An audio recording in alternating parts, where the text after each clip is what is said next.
know why it is, and I'm going to figure it out today. Well, Within the next. I mean, if you can't bring that up, this might be with the way the markets are. This might be perfect for me and you just to riff for the next hour about mindset and and about keeping your head right when it comes to investing and just life in general. Just to not get too down with the way that these things are kind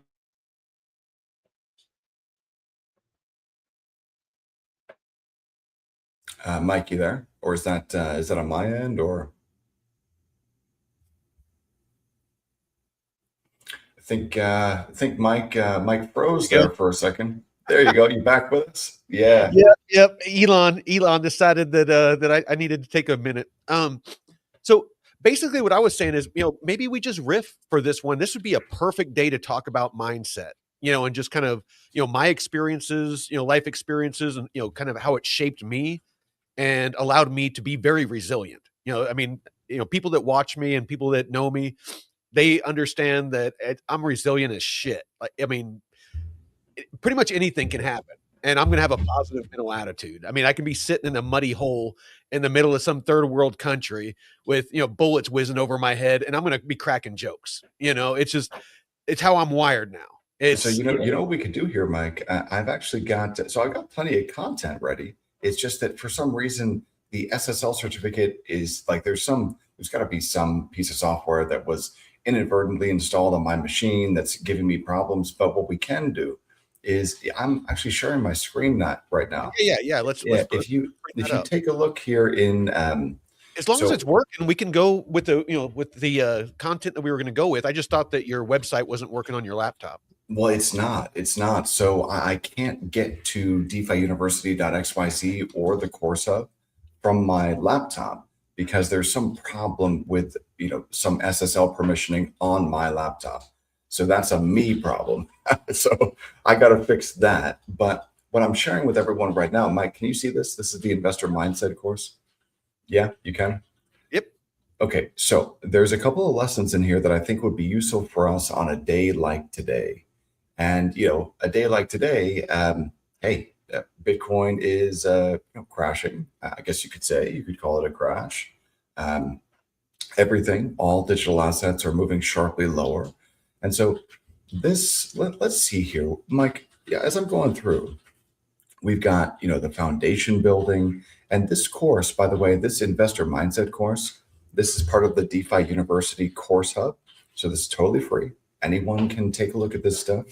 I was planning to go through crypto fundamentals today and go through some of the content in this course, but for some reason I'm having some SSL problems. So, and with the crash, why don't we go through the mindset stuff? So All right. here, I've got cognitive biases in DeFi markets. That's an interesting one. Psychology of risk management. This is really about like position sizing and mastering your mind. And this is something that I've been working on. Look, I've gone through the books and the course material for this investor mindset course more times than any of the other courses because it really is 80% psychology and only 20% math. But I don't know if this is the right lesson to go through for today. Developing probability based thinking, this is always valuable. Let's see here, winning mindset framework. Why don't we take a look at this? Because this was going to be the lesson for this upcoming Monday when I run, these lessons in the school community each day. So the winning mindset framework, systems thinking for consistency, and market psychology and crowd behavior. Why don't we take a look at these from the final module in the investor mindset course? So lesson 9, 10, and 11. I think we might just do lesson 9 and 11. All right. So just for anyone who's following along, this content is totally free. And I'm sure it works for you right now, even though it doesn't work for me. So you can access this at courses.defiuniversity.xyz. Totally free. This is the investor mindset course.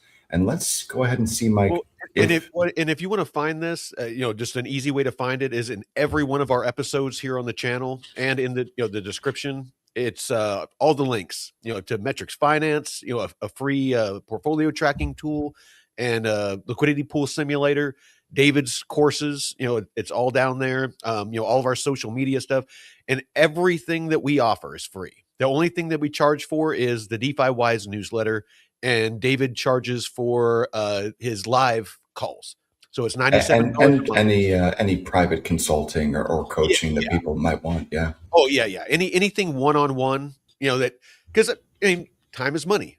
It's I think it's very gracious that David took the time to put all of this course material together and offer it for free. Most people are charging, and some people, quite a bit of money for these types of courses. So sorry, go ahead. This is so for me, Mike. I just want to make sure that everyone in the English language has the opportunity to learn this material. And honestly, part of it was selfish for myself. Like, I wanted to learn more about all these different topics, and so I built most of this for me. Like, I built this because a couple of times we've been going through some of this material. I forget exactly what it was, but there was one thing, and this is very rudimentary stuff. This is for people that don't know about crypto, don't know about DeFi. This is a very entry level course that we're going through step by step here. And there's been a couple of times where me and you were like, "Oh shit, yeah, I didn't know that." Right? Yeah. And so at the end of the day, I built this stuff for me so that I could improve upon my own skill set. But I also built it to give it away for free because I think it's a really valuable learning tool. And hey, you know what? Information like this should be free. And if you want one-on-one support, or you want the ability to join live calls and interact with us or interact with me in DeFi University, that's paid. But all the education, I think, should be free. So let's take a look here at lesson 9. Oh, yeah. I think it's Nick, Door Panel Systems on the Arena. He says it was the difference between APY and APR. That's what it was. Yes, that is right. That's right. Good memory, dude. Dude, I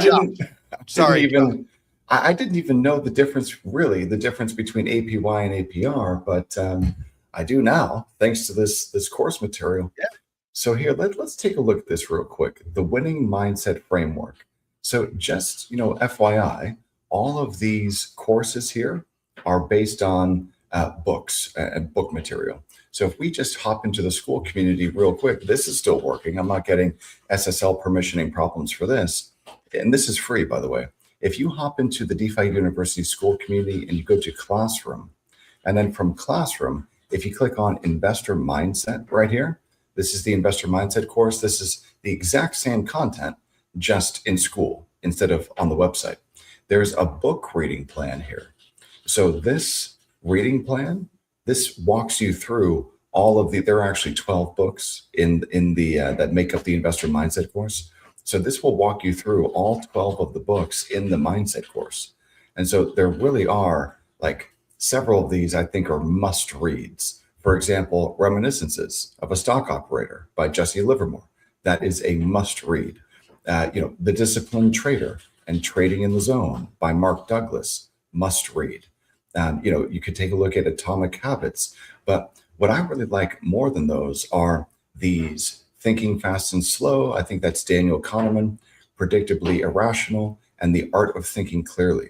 So these 3 books right here, these will do more to level up your trading game than watching 10 million hours of YouTube videos. Like, just read these 3 books right here, Thinking Fast and Slow, Predictably Irrational, and The Art of Thinking Clearly, and then read Jesse Livermore's not just Reminiscences of a Stock Operator, but also How to Trade in Stocks. That's the other book that he wrote. If you read those 5 books, you will level up your game. It's just a matter of reading the books. So why don't we go through, Mike? Let's go through some of this content here. I hope that this plays, that you can hear this. I think it will. So just let me know if you can't hear it. All right, let's talk about the one thing that truly separates the winners from the losers in DeFi. And no, it's not some secret strategy or the next hot token. We're going to build something way more powerful, an unshakable mindset. Think of it as the operating system you need to survive and thrive in what's got to be the most volatile market on the planet. So let's just dive right into the tough stuff, right? There's this massive question that hangs over the entire DeFi space. Why is it that something like 95% of participants end up losing money? It's a staggering number. And look, if you've ever felt that gut punch of a bad trade, you know this question isn't just academic, it's personal. So, what's the secret sauce? What do those top 5% have that the other 95% don't? Well, I can tell you it's not a fancier strategy or just being lucky. It all boils down to one single thing: their inner game. It's that psychological armor, that foundation they've built that lets them navigate the absolute chaos of the market. Okay, so let's just pause here and reflect on the inner game. So, Mike, let me ask you, when you see markets really pushing lower and quickly, as they have been for the last couple of days, really the last like week and a half or so, when you see that, what does it make you feel? Like what is the feeling that you get? Well, I want to point out, it's for me, it's I mean, obviously I want prices to go up. We all do. But for me, what I feel and how it translates to my actions, I'm very different than most people. I don't allow, and this is like a stoicism thing, that I've kind of learned over the years, where I register feelings, I feel feelings, but I don't allow it to dictate either the words that come out of my mouth or the actions that I take. So when I see markets going down like this, I've already have my plan in motion. The way I'm very conservative in my DeFi, for example. I'm in positions to where I earn no matter what the markets do. Full range pools, lending, I don't lever up, staking, things like that. And I can get into details about, kind of my rules with staking too. I don't do lockups and, other than Arrow. I don't do, like cool off periods where it takes 30 days to unstake and things like that. But anyway, I digress. So my positions, if we keep going lower, I still sleep at night. I'm not in positions that I'm going to lose massive amounts of money. I'm always getting more tokens, because me and David have talked about this and Jake have talked about this, where I stopped thinking about, and I learned this from David, I stopped thinking about my portfolio in terms of dollars. I started looking at my portfolio in terms of the amount of tokens that I have in each of these projects that I'm bullish on long term. Good, solid, fundamentally strong projects that are actually being built on, that are actually being utilized, like Canton, like Ethereum, Bitcoin, things like that. Not freaking two cats in a hat, freaking meme coin. Oh It's man, you're not buying that one? no, I've no. been buying that one up, man. Yeah. So I mean, that is, and it's okay to play in those. We all want to, go to the casino, but if use 1% or 2% of your portfolio to play with, not 50% or 80%. You're for the most part, you're probably going to get wrecked. So that's what goes through my head. Yeah, man. When I see markets pulling back like this, number one, I have my portfolio structured in such a way that I'm actually making a lot of Hey, money. well, really quick, David, where can they get that book list that you mentioned? Is that on your site? Oh, sure. Yeah. So the book list over here, this is in the school group. So if I hop on over to school.com/DeFi University, then this is what the about page looks like. So when you land on it, this is what it looks like. You can join for free. It's totally free to join, and all of the content is free also in here. The only content that is paid is like access to the live calls inside of school, and so you can see that here on the calendar. So every day, several hours a day. I think I probably spend like 5 hours a day streaming. Where the book list was. Oh, But got it. Yes, the book list is right here. below, if you just click the link below, you'll be able to go there and then go to schools. And then you just got to hop into the classroom Yeah. and then go to the investor mindset book, which is right here. Yeah. And then, so this is the course. And then if you click on the book reading plan, the very top of the course There here, you go. There then you go. you'll find the complete book reading plan. And by the way, I don't know if anyone like is interested in something like this, but let me just type in over here on Amazon. If we go to Amazon and type in DeFi University, you can also get paperback copies of these books. So I turned all of them into paperbacks. And I think that that's kind of useful because you can write stuff down on these. Oh yeah, you So can highlight, and there's something to be said for tangible. Being able to hold it in your hand, and being able to get hands on. yeah, It's always good to get hands on. exactly.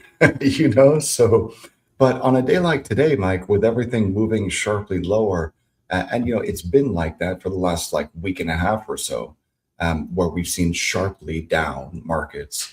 Um, the inner game part becomes extremely important.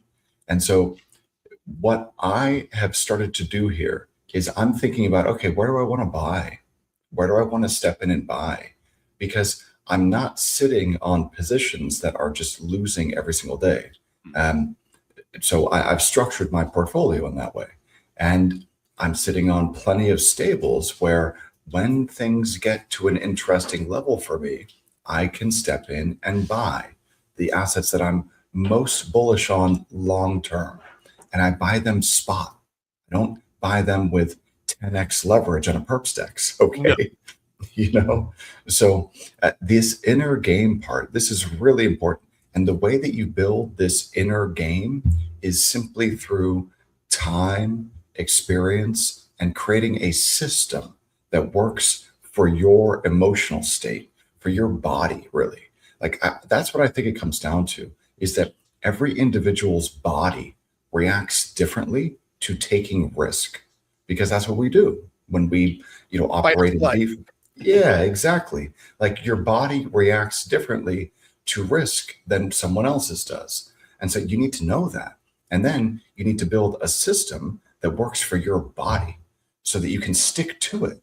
Because if your body starts to freak out when you see markets going down and you've built a system, but it's not appropriate for your emotional like state, then it doesn't matter what type of system you've built, you'll never be able to stick to it. Well, So I think more specifically than body is your mind, because I mean your mind controls your body. The discipline needs to come from here, and the body will follow.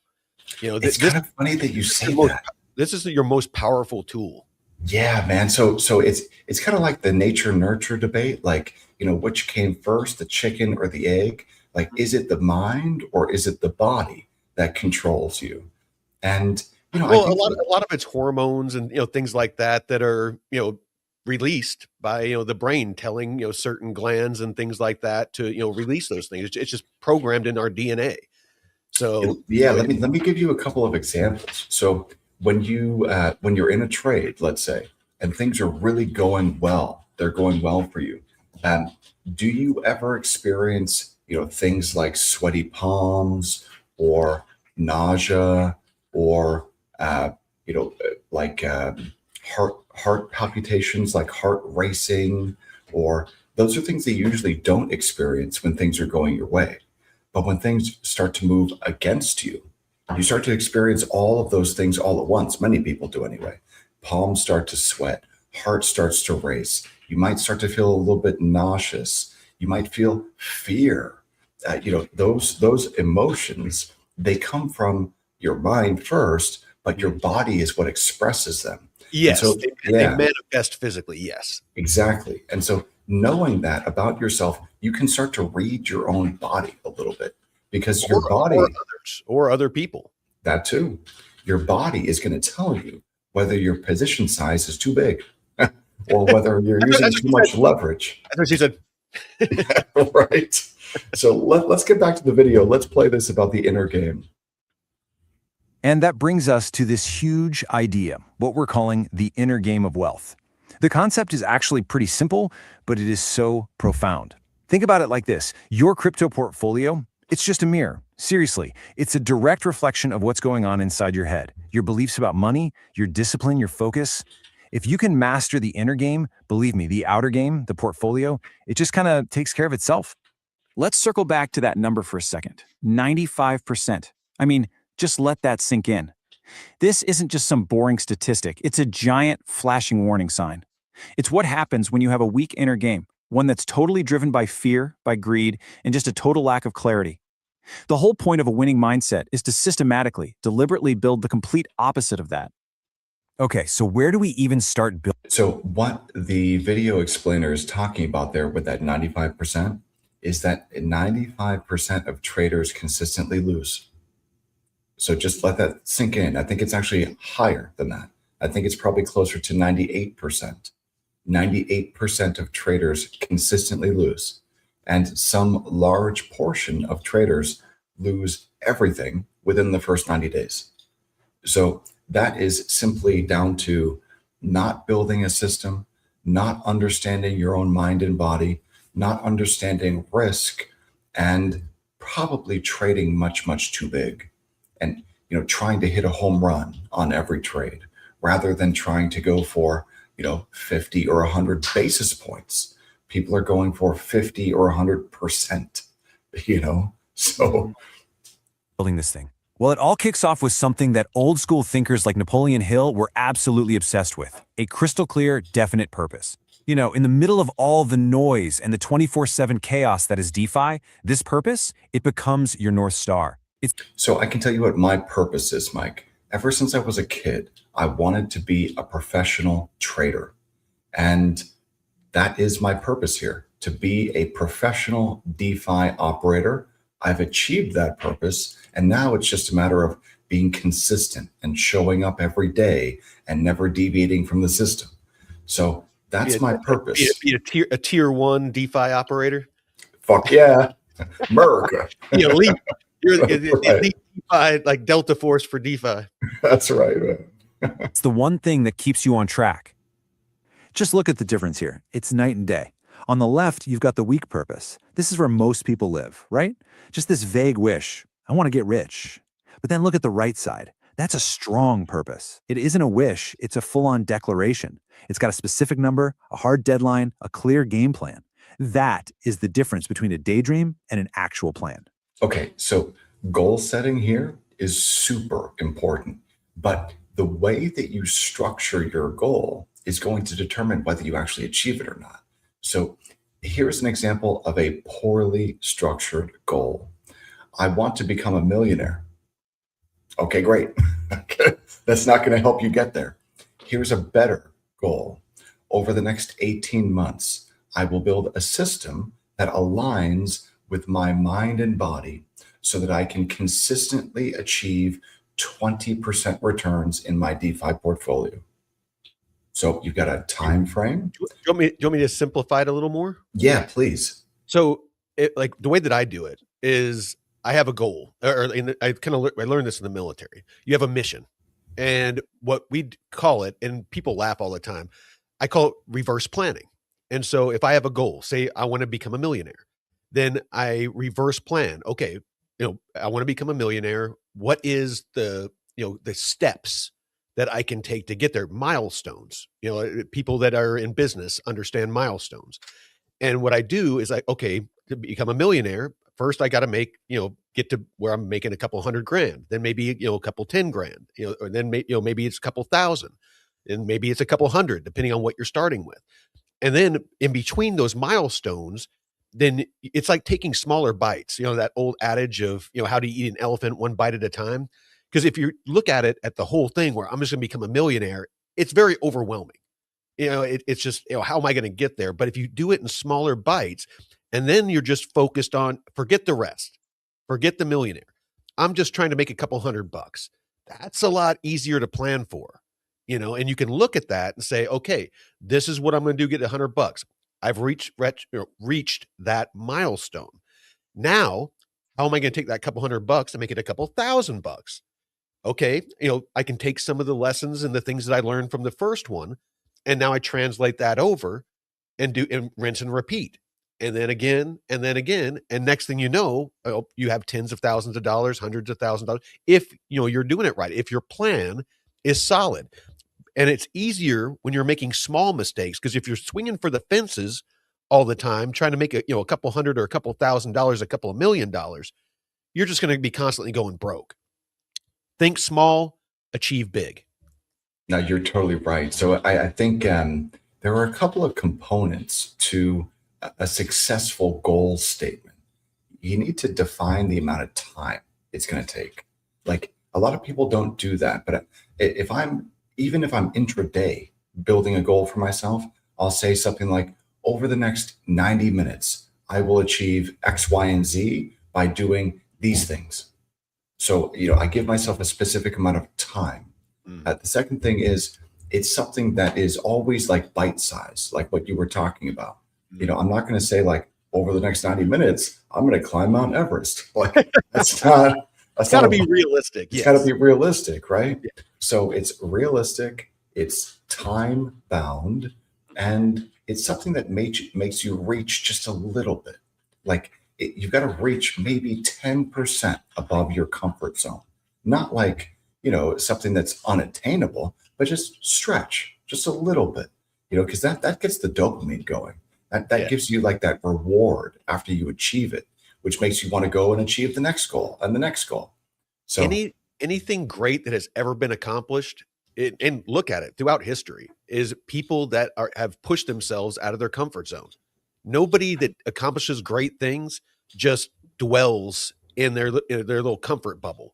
They push outside of it constantly. Some people to an extreme. And I don't necessarily suggest doing that, but you should always be seeking to do like daily, to do something you find uncomfortable. It might be as simple as working out, or pushing yourself during a workout, or a cold plunge, or talking to a certain individual. Maybe you're afraid of public speaking. Start a podcast, or something like that. Jeff, my co-host, he had a fear of public speaking, a genuine fear. And so he started doing stand-up comedy. Those are the things you need to do to rewire your brain, build confidence, and grow as a person, not for everybody around you necessarily, but for yourself to grow, as a person. I actually watched some of his comedy, man. It was pretty good. Yeah, no, it totally threw me off. We had been doing the show for like a year together, and he never mentioned it. And then just in passing, he was like, "Oh yeah, I'm going to Texas to, go to the Comedy Starship, down where Joe Rogan opened it." And I'm like, "What?" I was like, "You're going to do stand-up comedy?" I was like, "Is this new?" And he's like, "Oh no, I've been doing it for years." I'm like, "And you're just mentioning this? Like, this is something that you should be leading with." My name's Jeff. My name's Jeff. My name's Jeff. Oh my God, dude. That scene from that movie is literally like 2 seconds. But it's become so, It's classic. It really is. So here's the actual recipe for cooking up that powerful purpose for yourself. It's a full statement, and it needs these 5 key ingredients. You need a specific wealth target, a real number, a definite timeline, your unique angle on how you're going to do it, what you're willing to sacrifice to get there, that's a big one, and finally, a sense of serving something bigger than just yourself. When you put all this together, you turn that fuzzy dream into a rock-solid, motivating mission. Wow. All right, so you've got your purpose written down. Awesome. But let's be real. A purpose statement sitting on a piece of paper is just words. To make it real, you have to burn it into your subconscious mind, especially for those moments when it's 3 a.m. and the market is going completely nuts. This is where we shift from just planning to actually programming. Because a winning mindset, it isn't something you're born with, it's something you build every single day, brick by brick. There's a technical name for this process, auto-suggestion. It sounds kind of fancy, but all it really means is taking control of that voice inside your head. See, your subconscious mind is like a garden. It'll grow whatever you plant. It doesn't care if it's a good seed or a bad one. So the whole game is to consciously choose to feed it the thoughts and beliefs that actually help you, that serve your big purpose. So how do you actually do this? Here's the playbook, a simple but crazy powerful 15-minute morning routine. And the key is, you have to do this before you even think about looking at charts or checking your portfolio. So this comes from, I think it either comes from Atomic Habits or Mindset. Those are 2 books. I think Atomic Habits is by James Clear and Mindset is by Carol Dweck. And those are source material for this course. Kick it off with gratitude, just to get your head in a state of abundance. Then you review your purpose statement to lock in your focus for the day. After that, you recite affirmations to really hardwire those new beliefs. And you finish by visualizing your success, making it feel totally real and inevitable. This whole routine, this is how you prime your brain. That specifically, why they did it like that is Why? It's the way that most people learn. So it's visual, it's tactile, it's telling you to write it down. A lot of very successful people still use like legal pads and they'll write it down.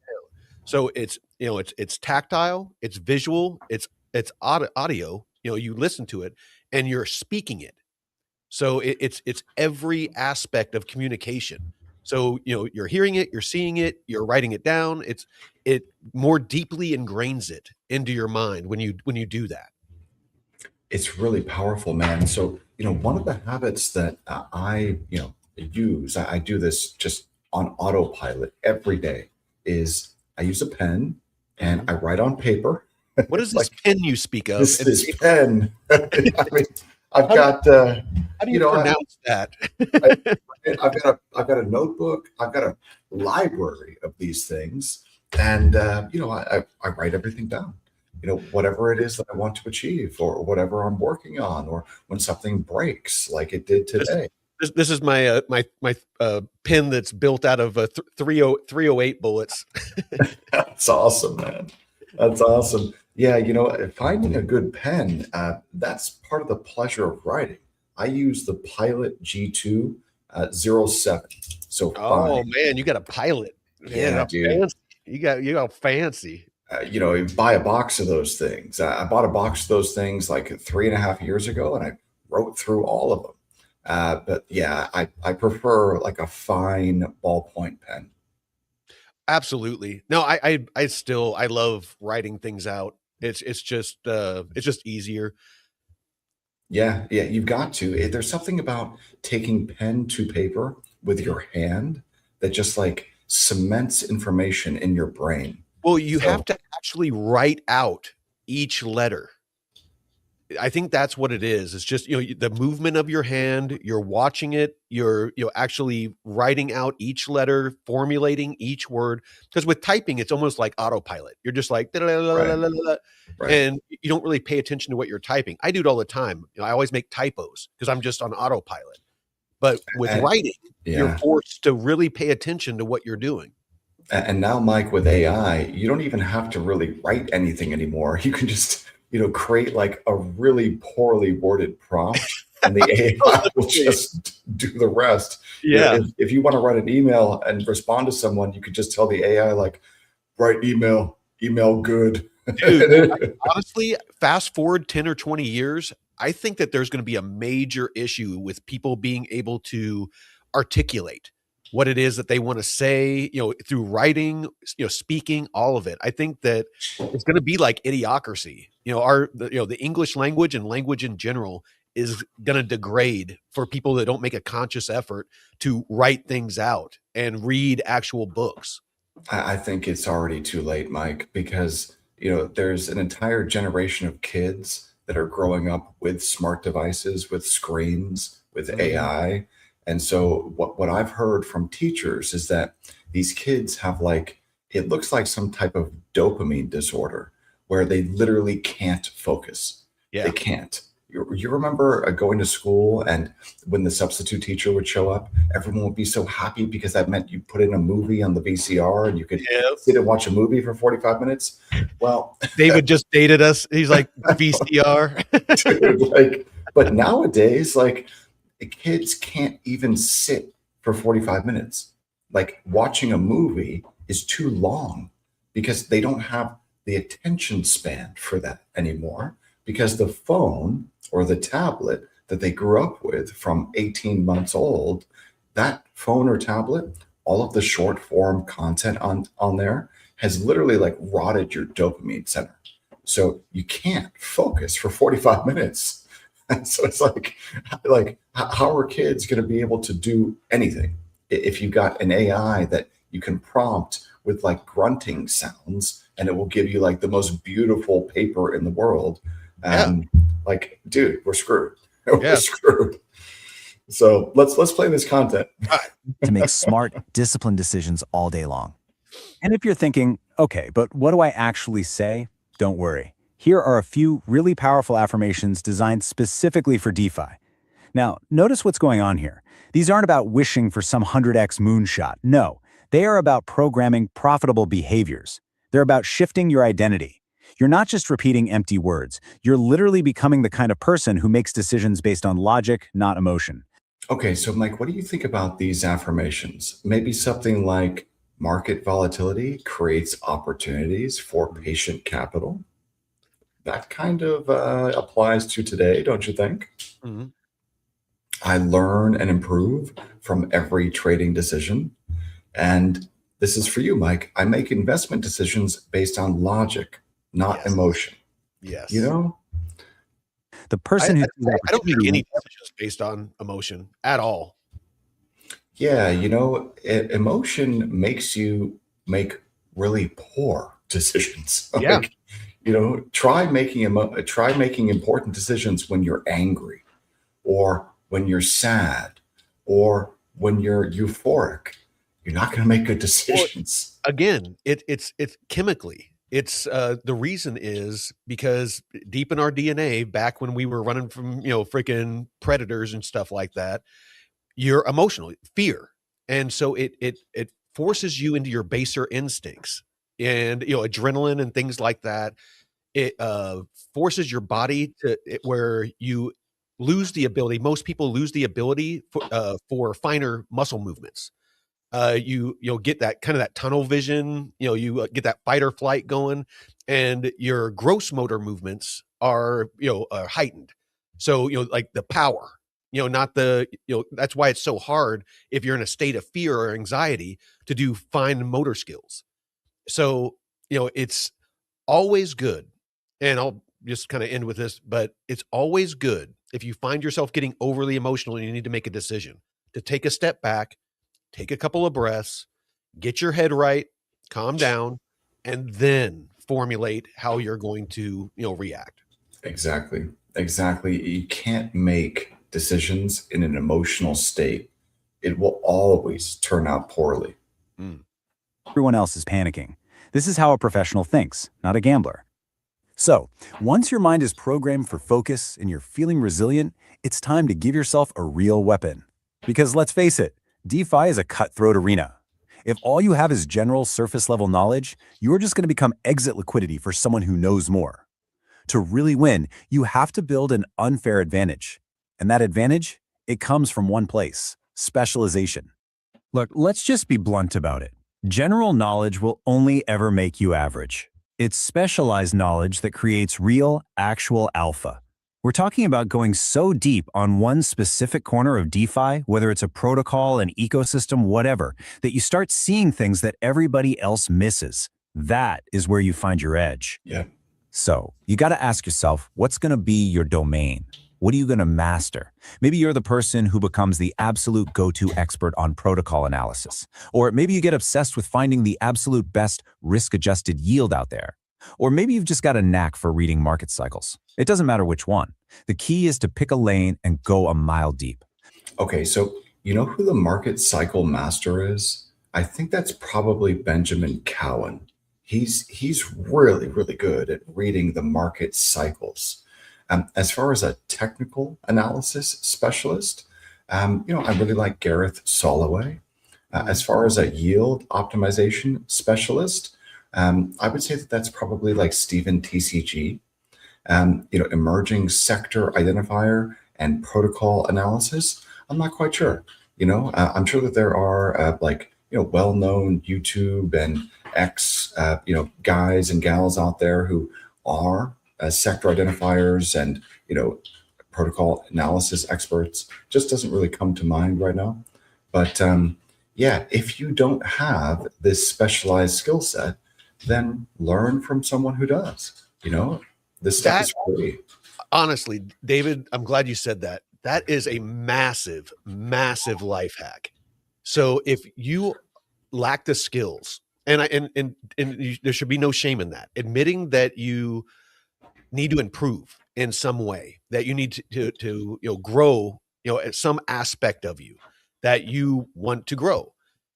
Find somebody that can mentor you, somebody that can guide you. I've done it multiple times in my life in different aspects, both professionally and personally. Find somebody who's achieved already what you want to achieve Right. and have them mentor you. It's going to streamline the process. It's going to eliminate a lot of the failures and the amount of time it takes to accomplish those things. They've already made the mistakes. Why go, on your own and try to figure that out? I Find somebody that agree. you can trust, that has your best interest, genuinely has your best interest at heart, and allow them to guide you to where you want to get. 100%. 100%. Just find someone who's already achieved what you want. Like find someone who has what you want and then Yeah. learn from them. Easy, simple. Become a real specialist. And this all leads us to the final piece of the puzzle. And honestly, it might be the most important skill of all. We all know DeFi is just pure chaos and volatility. A winning mindset doesn't just grit its teeth and survive that chaos. No, it knows how to take all that adversity and reframe it, flip it, and turn it into a massive opportunity for growth.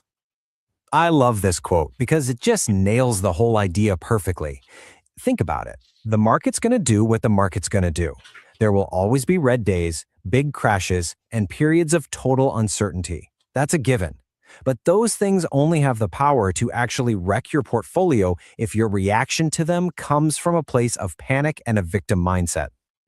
Okay, let's make this super concrete. Picture this, the market absolutely tanks. The victim mindset kicks in and screams, I'm getting wiped out. This is destroying my wealth. And what does that lead to? Panic selling, right at the bottom. But the winning mindset? It has already reframed that event. It looks at the same crash and thinks, here it is. This is the discount sale I've been waiting for. So Mike, what do you think about this? So we've got these two different mindsets, and I believe this is from Mindset by Carol Dweck. So number one, you get the victim mindset. And on a day like today, I'm sure that there are a lot of people out there that are falling into this mindset, saying, hey, the market is destroying my wealth. That's the victim's mindset. Yeah. Now, the winning mindset, this is completely different. This is, hey, crashes create the best buying opportunities. Would you want a confirmation of this on a larger scale? Sure. Is look at the people in our society, and I'm not going to call out any, anything political or anything like that, but just in general, look at the people in our society that constantly see themselves and others as victims, and look at how they live, look at what they don't or aren't able to accomplish, and basically how they hold themselves down, thinking of themselves as a victim. Now, contrast to that, look at the people that have a positive mindset. They see opportunity where others see, potentially, that they're being oppressed or, downtrodden. They see opportunity because they're not going to put themselves in that mindset. And you're going to see two very different, classes of people. You're going to see people that are, constantly improving their situation. They're achieving success. They're achieving their goals because they refuse to see themselves as a victim. And then you see the people that just dwell in that woe is me, poor me, and they never do anything. They never go anywhere, and their situation never improves. Yeah, and when it comes to markets, the victim mindset is something like, oh, the market's down. The market's awful. And then the self-talk comes. And the self-talk is like, well, the market's down. I'm awful. I'm stupid.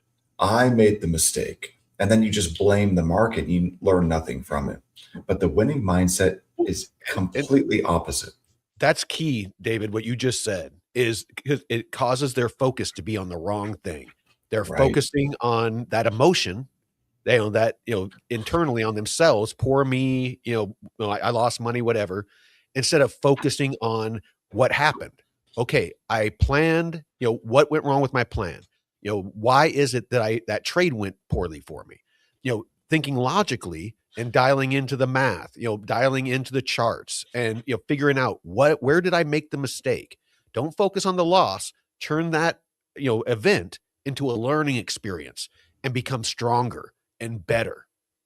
100%, Mike. And I would say also focus on your self-talk. Like, how do you talk to yourself? Do you say to yourself like, yeah, man, I can do it?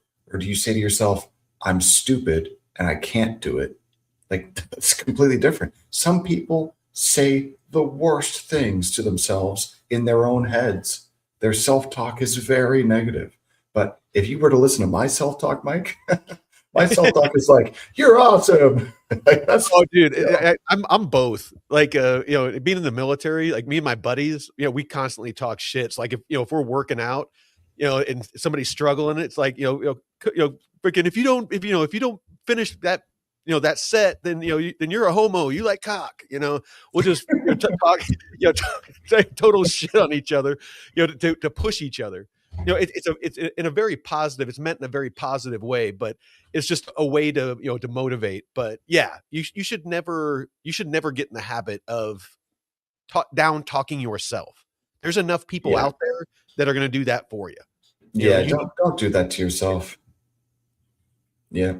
Same event, totally different mindset, totally different and much more profitable action.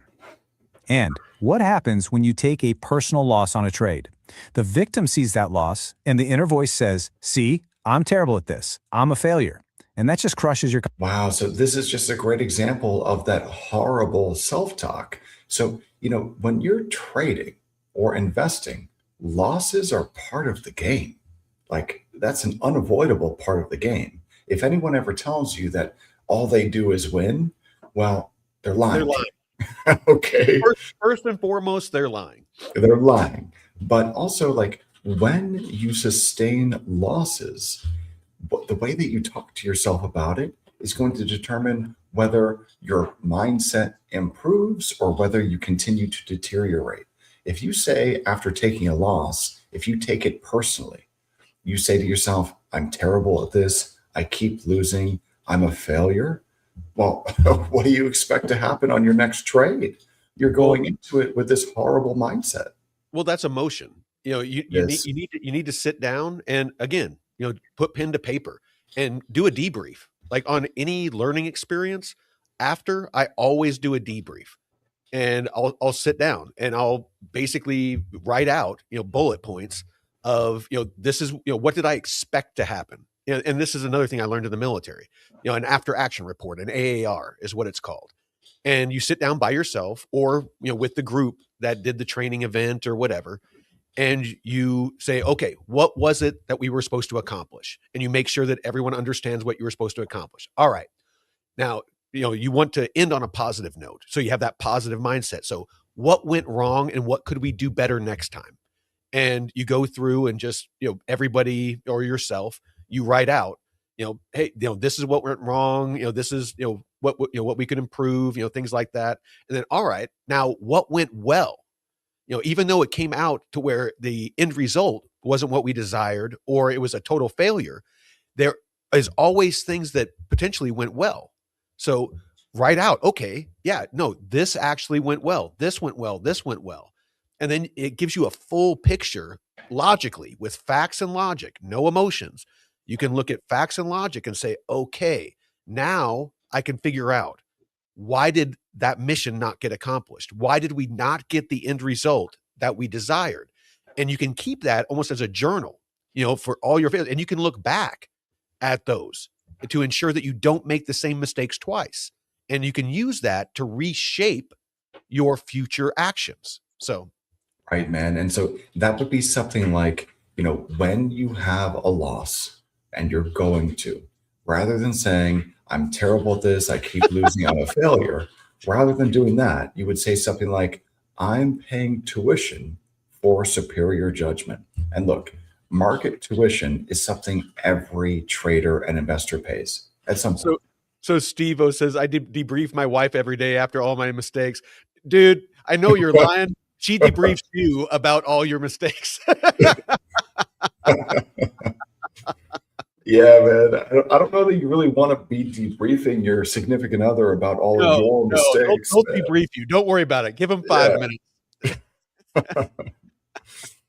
Confidence. The winner, on the other hand, reframes it instantly. They think, okay, I just paid my tuition for today's lesson. Every single loss is just a data point. It's an expensive lesson, for sure, but it's a valuable one that gets you closer to mastery. You're turning failure into your education. And the last one, uncertainty. The victim mindset is absolutely paralyzed by this. I don't know what's going to happen, so I'm just going to sit here and do nothing. But the winning mindset, it knows that all of the profit in this game is simply the reward for taking a calculated risk when things are uncertain. This is the environment where people with real conviction and that specialized knowledge we talked about, this is where they make their money. Exactly. So, when it comes to uncertainty, that is inherent in markets. You will never have certainty. But when you build a specialized skill set over time, then you can start to build a level of conviction in a thesis. Maybe you really think that markets are going to continue to go down. Well, if you have that specialized knowledge and that specialized skill set, then you might be able to assign a level of conviction to that idea. Maybe you say, I have a 7 out of 10 level of conviction that over the next, give it a time frame, over the next 6 weeks, this particular market, maybe we're talking about BTC, will move lower by, give it a percentage amount, maybe by an additional 10%. And so all of a sudden, that is a market bias. That is a thesis that you're building for yourself. And so you turn uncertainty into an idea, into a thesis that you can take action on. So yeah, that's just an example of how you could do that. So look, if you only remember one single thing from all of this, please let it be this. The size of your portfolio, your outer wealth, can never, ever grow bigger than your inner wealth. It's like a law of physics. So Mike, Jim Rohn, who learned from, what was that guy's name? But Jim Rohn was the mentor for Tony Robbins. And Jim used to say that, if you were to win the lottery, and become a millionaire overnight, you really better hope that you also become a millionaire. So like getting $1 million does not make you a millionaire. Your inner wealth, that needs to be cultivated first, because if you get the $1 million, but you don't become the millionaire, then you're going to end up giving the money back.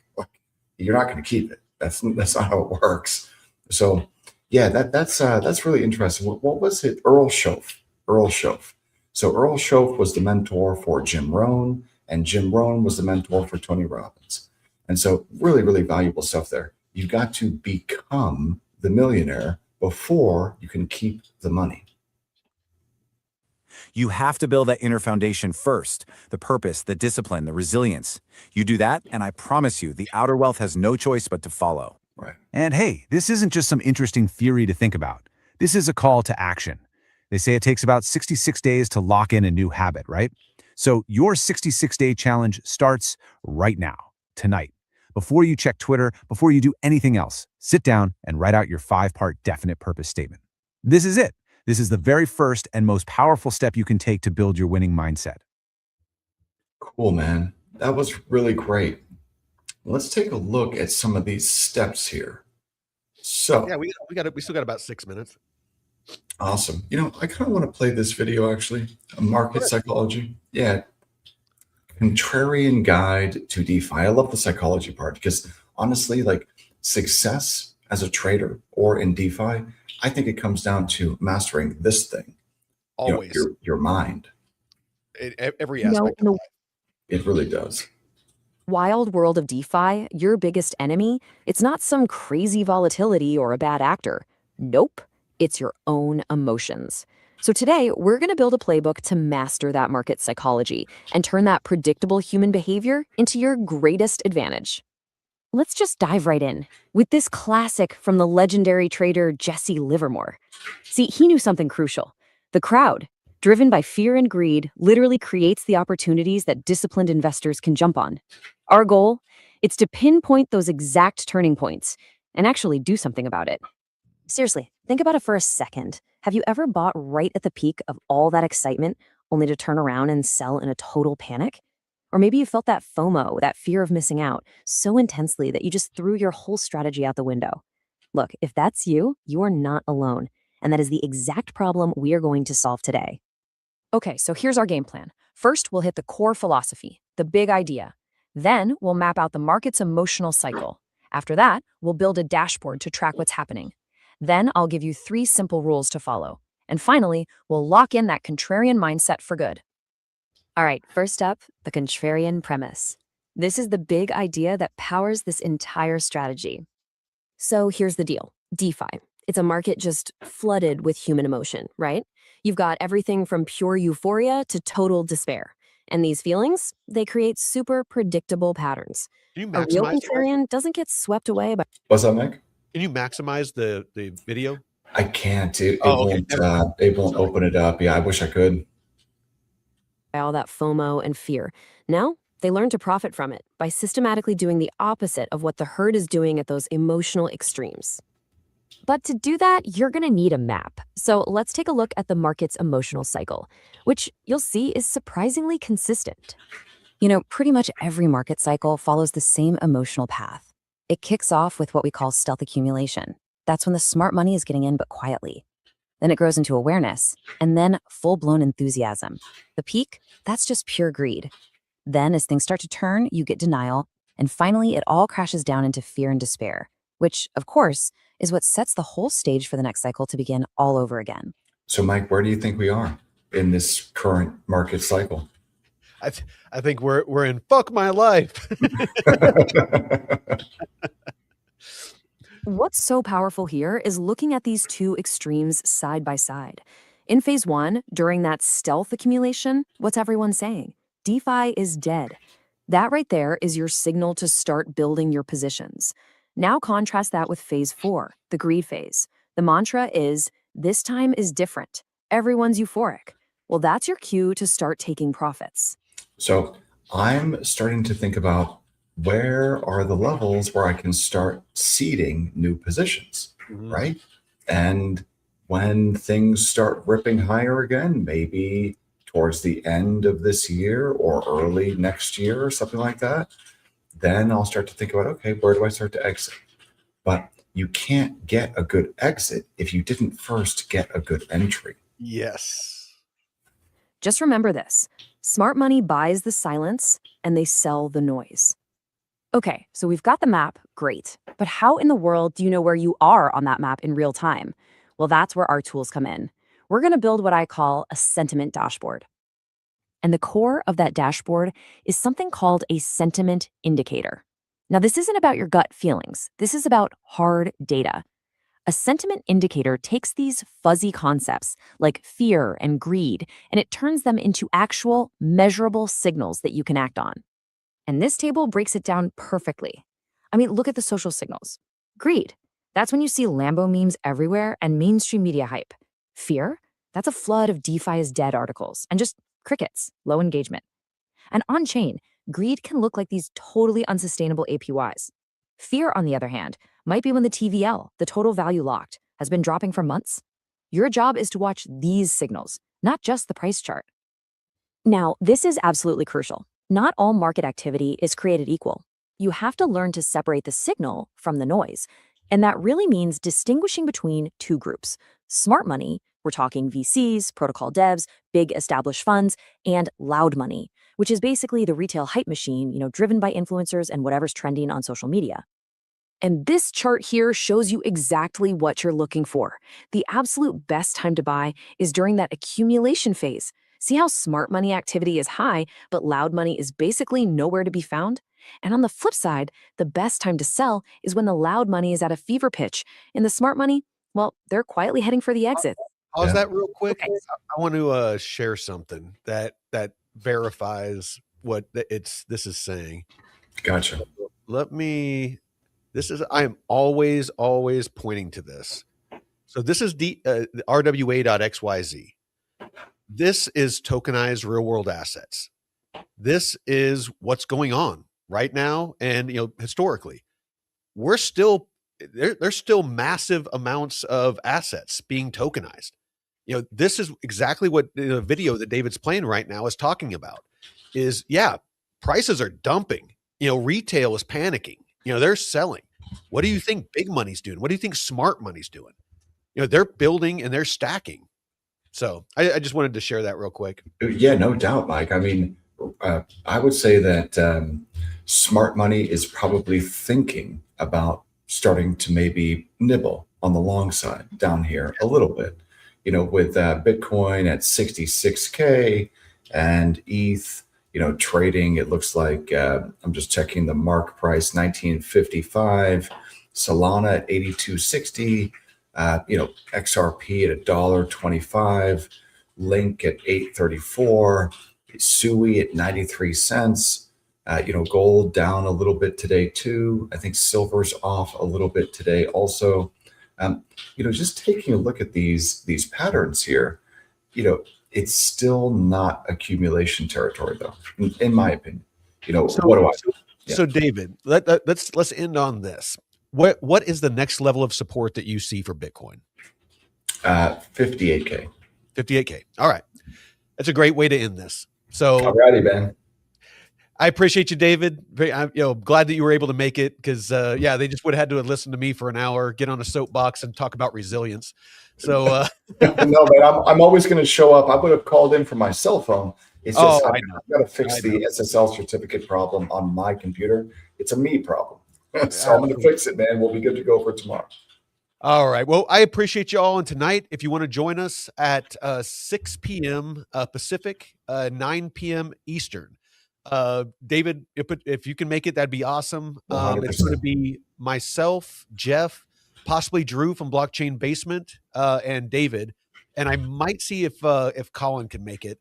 And we're just going to talk. Basically, we're going to pour some drinks, smoke it if you got it, and we're just going to have some unhinged, unfiltered discussions about whatever the hell comes up. And I got a couple of primers ready, a couple of grenades to throw in the bunker to get the conversation going. So hopefully we'll see you there. Until next time, Veteran Crypto out. Peace.